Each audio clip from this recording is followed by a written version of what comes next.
So last conversation point here, really important, agent retention. Look, you cannot get in this business and focus on too much on the number side. I've said repeatedly that insurance is a numbers game, and it is. But it's not just a numbers game. It's also a keeping the numbers game too. Meaning, your goal should be to create agents, and this won't always happen, of course. Things change in life. Values change, so on and so forth. But your goal should be to keep the agents that you train, that you recruit, because you want to have relationships with your people. And you want them to stick around because it takes a lot of manpower and a lot of time and energy to recruit people. And you want it to be as profitable economically and relationship-wise as possible. But people leave for different reasons, and I want to talk about what my experience has been in my agency, but also in witnessing other agents at other agencies, why agents leave. It's really important to take account for this so that you can put in plans to try to prevent this from happening to you.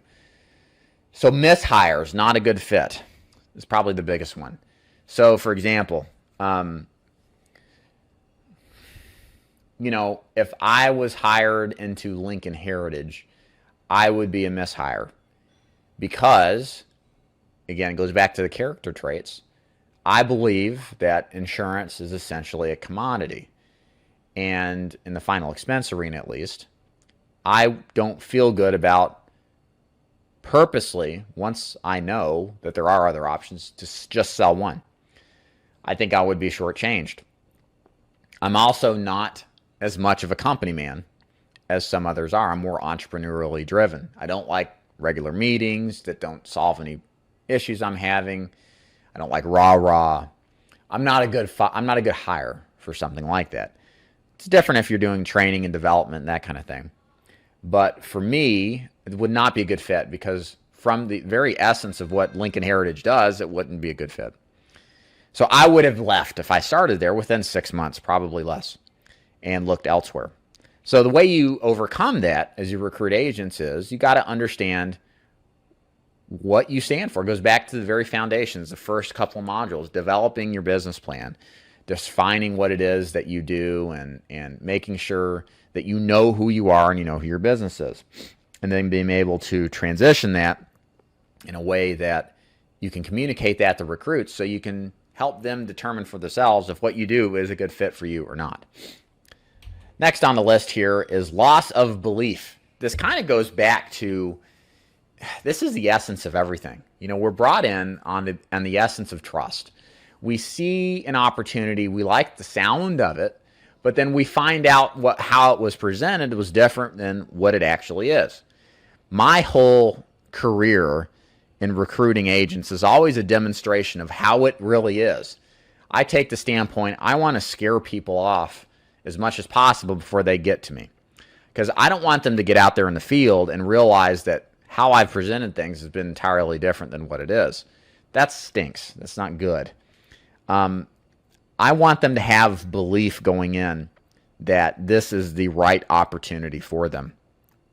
And I just don't want to talk about the money or the vacations or the lifestyle. I think that's an incomplete, intransparent approach.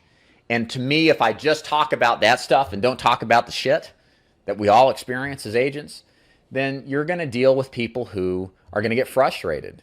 We're all going to get frustrated anyway. But you're going to have people go into this. You're going to have a lot more grief on your hands. This kind of almost sounds like pre-qualifying in a sense, and it is. You need to be honest with how this business is. So you need to be able to explain to people what your agency is good about and what it's not, like who's a good fit and then who's not a good fit. An agent that's a good fit in Dave Duford's agency is somebody who is entrepreneurially minded. They've got the money to invest in themselves, and they're action oriented, and they don't need a lot of babysitting, like calls every day, that kind of thing. You're not a good fit if you don't have the ability to invest in yourself. You really appreciate camaraderie in a work environment, like an office environment, and you need a lot of direction. You're not really motivated. to get out of bed and work. You know, like that's like the compare and contrast, okay? You need to be able to define what that is, because you want to minimize the loss of belief that people have. And the thing is, you can do all this, and it does help if you do. To some extent, you cannot entirely eliminate it. I try my best to eliminate it, but there's still people who realize that the way things are presented are definitely different than doing. And there's only so much you can do, certainly, even trying to be as transparent as possible, that, you know, some things you just have to find out for yourself. Some lessons can't be taught, as John Duggar said, and that's very true.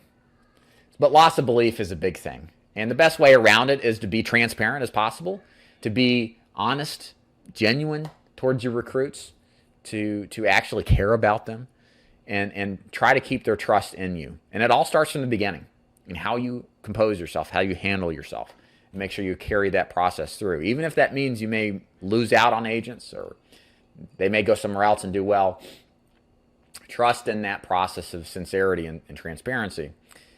It will pay off in your mental health, but also just in your agency composure as well.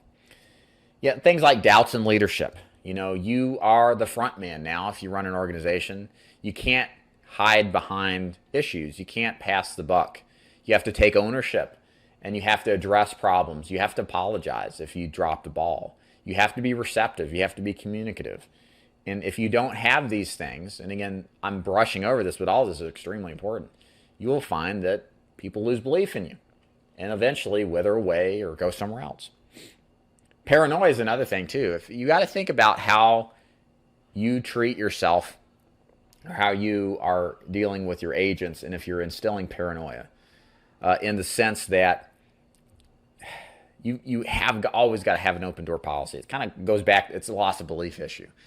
You know, some people think that, you know, you're out to get them, or you're doing things, and you've always got to have kind of a mentality of you're a partner in the business with your agent. You're not. I think of myself as equals with my agents. I'm the guy who knows how it's done. You're the guy that's going to be my next success story. I'm going to show you how to implement this stuff, but I treat you as an equal. And I have an open door policy. You can ask me anything.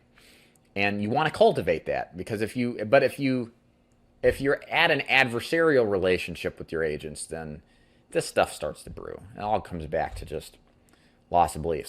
Are you an insurance agent who is interested in building your own agency? If that's the case, then beware. There are so many opportunities, quote, opportunities, out there for agents to level up their game and build their agency, that put all sorts of contingencies and stopgap measures to prevent you from actually owning your agency and maximizing your commission.